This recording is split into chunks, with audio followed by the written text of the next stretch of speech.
Welcome to Khanversations. I am Muqtadar Khan, your host, and today I want to talk to you about an extremely remarkable statement that Donald Trump made while he was in France and was answering a reporter's question. He is attending the G7 summit in Evian, France, and this time it's the French presidency. And they are there to discuss, as usual, Ukraine and then the Middle East. And so Donald Trump was there in many ways bragging about the fact that he had achieved what no American president had ever achieved, which is ending the Iranian nuclear program. And he was trying his best to explain to reporters and to European skeptics about his deal with Iran. But in response to a question, which I will show you shortly what Donald Trump really said, it was stunning that he made the observation or the comment that if it wasn't for him, if it wasn't for Donald Trump, Israel would not exist today. That is the comment that Donald Trump made, which is absolutely unbelievable. It is stunning. So what was the context? What does he mean by that? And so first let me give you very broadly why there appears to be some kind of a rupture between the United States and Israel. We have always pointed out, and people like me and other commentators have repeatedly highlighted this for decades, that this assumption that American politicians who take a lot of money from the Israeli lobby like AIPAC make that there is no distinction between the Israeli interest and American interest. All of America's interests are basically whatever is in Israel's interest. So, for example, the former President Joe Biden often used to say that there is no daylight between Israel and the United States. My support for Israel is ironclad. So this is the kind of attitude that many politicians, especially those who have taken millions of dollars from the Israeli lobby, often used to parrot. But there were critics who have consistently made the point, and among those, Professor Stephen Walt of Harvard and John Mearsheimer of the University of Chicago, who wrote the famous book Israel Lobby. These people have always insisted that the United States' interest in the world, and especially in the Middle East, was constantly sacrificed to protect Israel, to advance Israeli interest, and to a great extent, you could say, that the United States has had no strategic autonomy when it comes to policies in the Middle East. Whether it was the invasion of Iraq or whether it was allowing the genocide in Gaza, is U.S. and now this invasion of Iran and this war with Iran 2 times actually in the past year. All of these things clearly suggest and indicate that the United States is acting in the Middle East, spending its money, its resources, its capital, its goodwill, and even to some extent sacrificing its own soldiers. 13 Americans have died in this war and over 400 have been injured, some very seriously. And many will come back with PTSD and their lives will possibly be ruined. God save them. So we have argued that Israeli interests and American interests diverge, and it appears that at this moment when America is stuck in Iran, and they've been there now since February 28, so March, April, May, and nearly half of June, we've been there for 3.5 months, and it appears that there is no progress. The Iranian regime has become stronger. Iran as a country is showing tremendous resilience. It's amazing how, if you look at the moral contrast between the Iranian people and the Iranian Americans, who are basically like they are just vermins who are tagging on. Their hatred for Islam is what motivates them, and so they are in bed with Netanyahu and Israel in spite of the genocide in Gaza.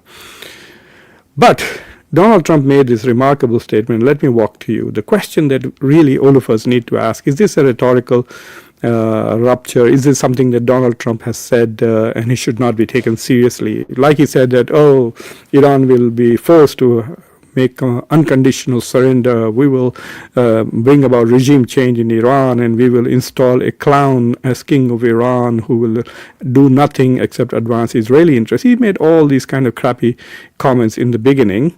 So clearly even he doesn't take his own promises seriously. So why should we take this time, his disagreements with Israel, seriously? And this is where, let me tell you something interesting. I think that this could have some sort of I'm trying to reduce the background noise. Sultan seems to be in an angry mood right now. Sultan is my pet, my best buddy. He's a Pomeranian. Anyway, so let's listen to Donald Trump, and then we will unpack what is said. There is tremendous anger in Israel. There are Israeli commentators who are saying that God will curse Donald Trump, and there are those who are attacking him consistently. Even in his own administration, there are people who do not share his values or his viewpoint. They are all mostly, it's his own fault. He packed his administration with Israel firsters, even though he promised Americans that he would give them an America first domestic and foreign policy, and all we've been doing for the last 1 year is Israel related stuff, attacking Iran twice, doing the Gaza board, and it's all about Israel since Donald Trump has come. The only thing he did from his point of view for America was the tariffs, which the Supreme Court has kicked it off the agenda, and there's no discussion of that anymore. Anyway, so just listen to Donald Trump. I'll walk you through it. It's fascinating what he's saying, and he doesn't look as if he's like gone crazy. He seems to have thought this through. Just listen. Are you frustrated with Netanyahu, sir? No, we had a great relationship.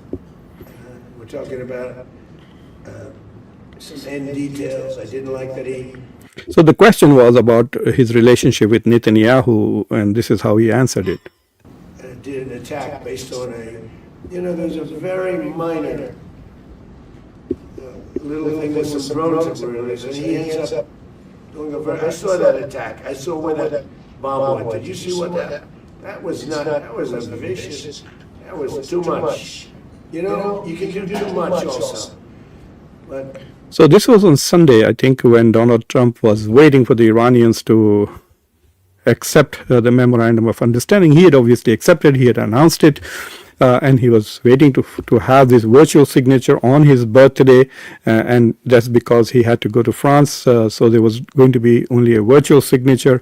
And then, in spite of Donald Trump telling Israel to lay off Lebanon because Lebanon is now part of the ceasefire, Israel deliberately attacked South Beirut, and that really ticked Donald Trump off. If you remember, this happened twice already in the last 10 days, and on the previous occasion, Donald Trump reportedly made a phone call and called Netanyahu effing crazy, and said that this is the reason why everybody hates you, everybody in the world hates Israel. So apparently he seems to understand that everybody in the world, but actually there are people in India who stand with Israel and with Netanyahu, and they love him because of the very things for which the rest of the world hates him, which is his genocidal and violent tendencies. That's why he's loved in India by some, but not a majority. If you take a public opinion poll, you'll be surprised to see. So anyway, Donald Trump was already very unhappy because he has finally, I think, it's gone through his thick skull that Israel is going to do everything to sabotage the peace process with Iran. Israel doesn't want a peace process with Iran. It wants an endless war, and Israel doesn't want to fight the war. It cannot fight the war. It needs to use the United States as an instrument of its own belligerence, of its own imperial policy in the Middle East. And he has become a useful idiot for Israel. The President of the United States is being treated like a useful idiot who is in the clutches of the Israeli lobby, which has given him hundreds of millions of dollars for his campaign and for his businesses, even for I think his project with the ballroom. The private funding is coming from pro-Israeli sources to some extent, and so this man is kind of stuck with that lobby, and unfortunately for him, he has realized that his entire legacy could now be ruined if the Strait of Hormuz is not open and remains closed for an extended period of time. So here it is the very fact that Iran would not collapse after nearly 3.5 months, which is 16 weeks. He said this would be over in 6 to 8 weeks, 4 to 6 weeks actually, but this seems to be going on endlessly. But anyway, listen to him further. This is where the interesting comments begin. We have a very effective relationship. Without us, without the United States, there would be no Israel. Without me, there would be no Israel. So this is where he said it. Without the United States, there would be no Israel. Without me, there would be no Israel. That's where he's making a distinction between him and, I guess, Barack Obama. And so he's saying that, look, I did what Obama did not do. Actually, Donald Trump is the only idiot who did what all the other American presidents did not do, is to fall for the propaganda that is coming from Israel. It is a long article in the New York Times that talks about the presentation made by the Mossad chief and Netanyahu to Donald Trump. And Anthony Blinken, I think, was the one who said that the similar presentations were made to the Biden administration and to the Obama administration, and they didn't fall for it. He did. Okay, this man, he fell for it. He did not listen to his own intelligence chief, Tulsi Gabbard. He did not listen to his own generals. He just listened to Netanyahu, and this is what happened. No other president was willing to do what I did. We have a very effective relationship. Without us, without the United States, there would be no Israel. Without me, there would be no Israel, because no other president was willing to do what I did. I've had a great relationship with Bibi. Now Bibi has to be more responsible with respect to Lebanon. Lebanon used to be a great country. It was a country where you had professors, doctors, lawyers. The great intellect was in Lebanon. Now it's terrible. I would say of all countries, they've been treated the worst. And they can't defend themselves. And they have Hezbollah, which is a problem for them. So, now I'm not happy with the way Israel has handled themselves with Lebanon. And See, he says very clear, he's not happy with the way Israel has been handling Lebanon. with Hezbollah. They should have been able to do that fast. It just goes on forever. And when that happens, it throws a negative light on the big deal, and that's the deal with Iran. So when you ask me about Bibi, an unbelievable relationship. But Israel would have been blown up a long time ago had I not gotten involved. Two things I did. I terminated the Iran nuclear deal. Barack Hussein Obama sold out Israel for Iran. He went to Iran. He sold them out. How anybody can vote for this guy of the party, the Democrats, I call them, because they're dumb. Obama did not go to Iran. They're dumb people. That's number one. How anybody can vote for them. And the second was the B-2 bombers, just totally different. So they had the right, the JC, I watched his politicians, I watched the Senator Reid, nobody ever heard of the other day. Well, the deal is the same as the deal with Barack Obama. No. This deal is a wall to a nuclear weapon. His deal was a road. If I didn't terminate that deal, I believe that they had all those missiles aimed at the Emir, at Saudi Arabia, and actually that was a mistake for them because it brought us these kinds of problems. They're totally irrational people, and those people are now gone. And I think Iran has rational leadership now.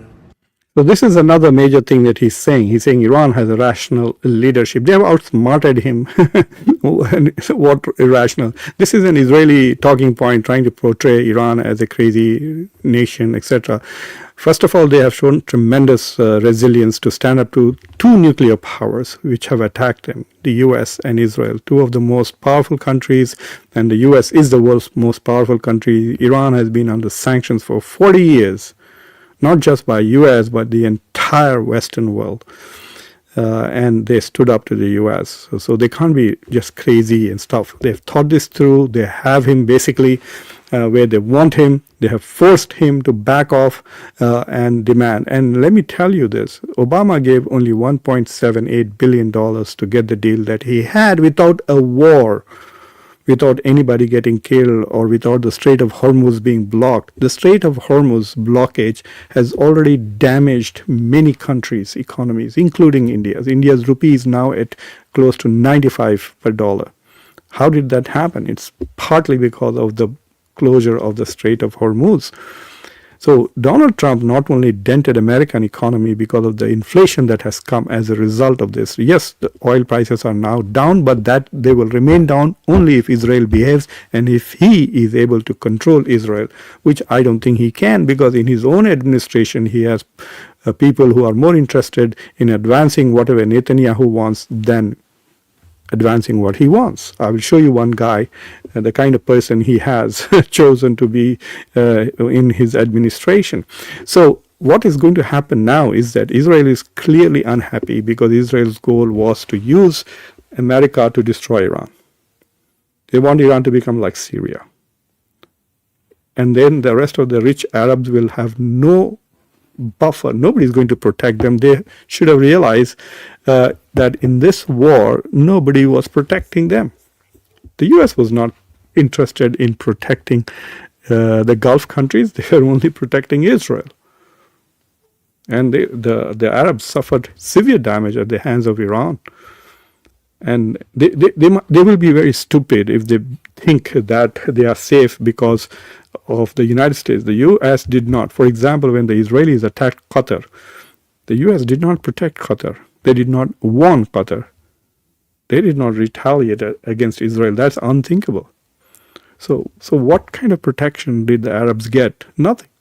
They spent millions and millions of dollars in subsidizing U.S. military bases, giving planes and gifts to Trump, investing in his family businesses, etc. They got nothing for it, right? So as far as that was concerned, all of that is happening because this administration is very pro-Israel, but it doesn't understand that America's interests have been damaged significantly, and Iran stood up to it and has survived. So what is happening now is the U.S. is trying to salvage it. He's trying to pretend as if, the nuclear dust doesn't matter. We are going to have peace. So Obama gave only $1.7 billion. He is going to give $25 billion, mostly upfront, half of it upfront and half of it through the negotiations, and then raise $300 billion as war reparations to rebuild Iran. So the amount of money that non-Iranians are going to spend on Iran is to the tune of $325 billion, nearly 3 times what the war cost.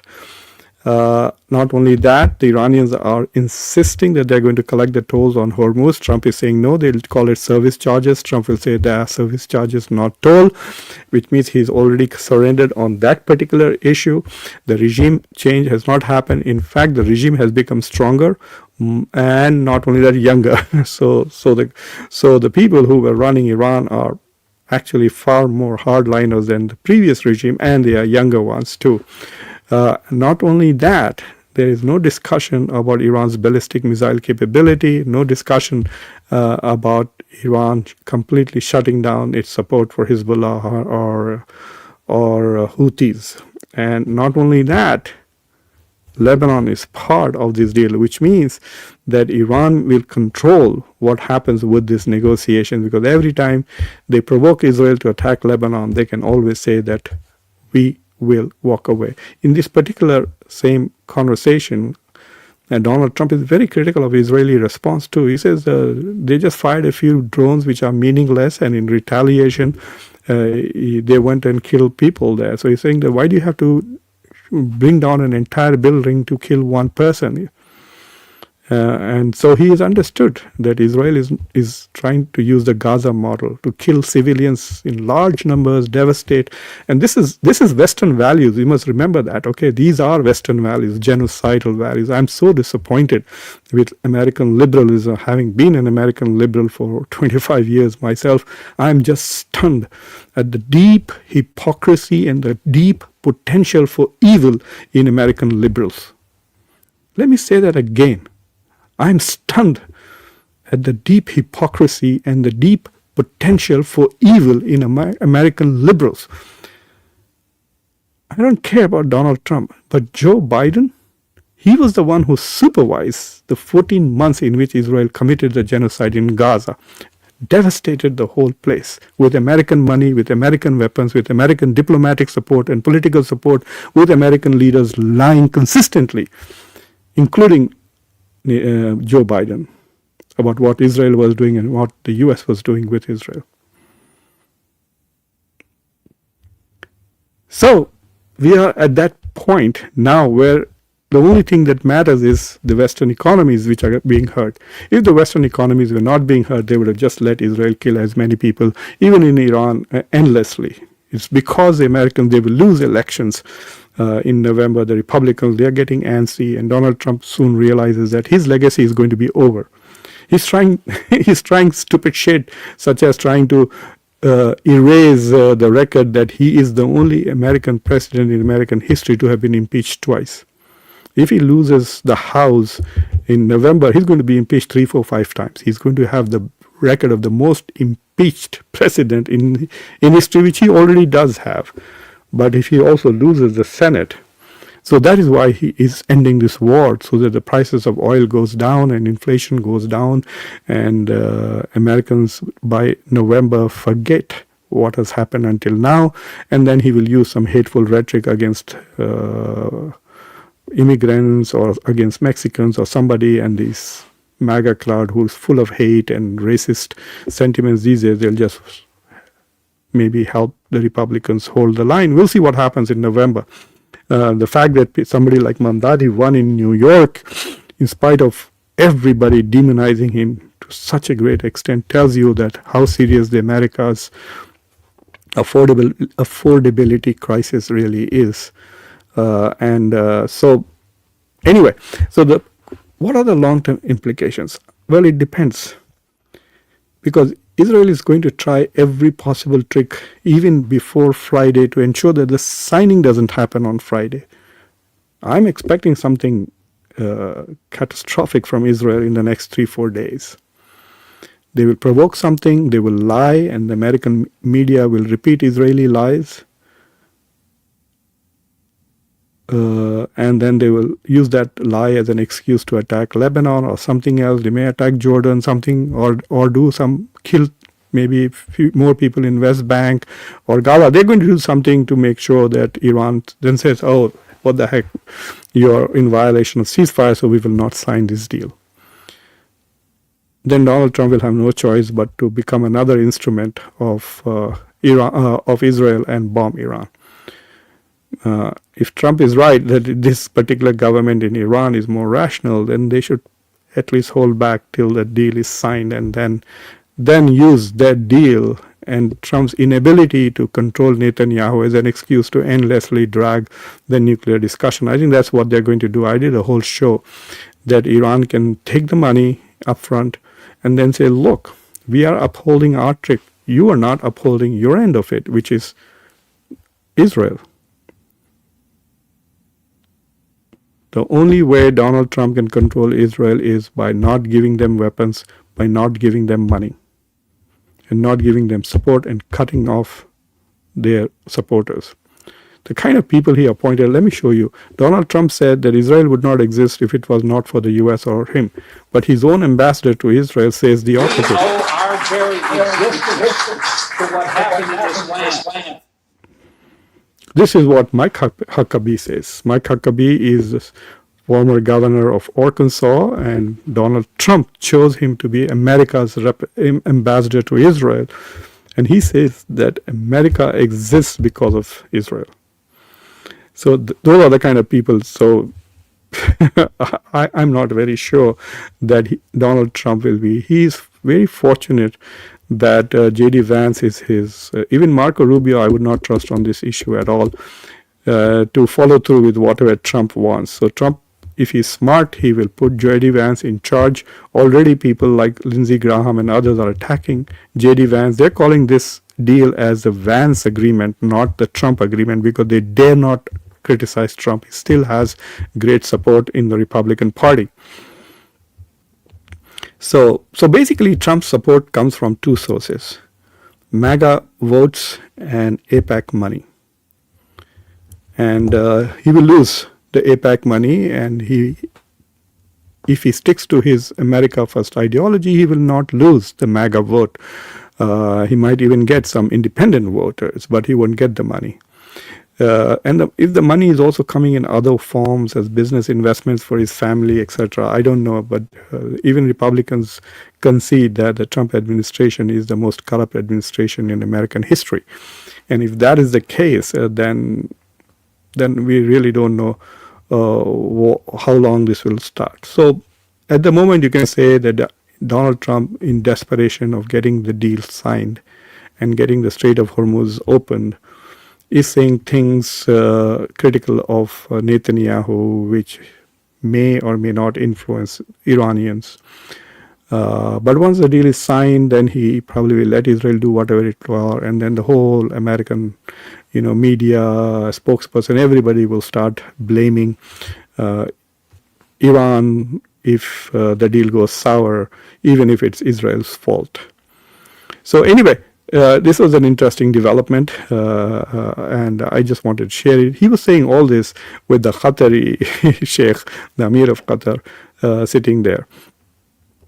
So anyway, that is all I wanted to share with you. If you have not already subscribed to the channel, please subscribe to the channel, like this video, press the bell icon, and don't forget to share this video with your socio-political network.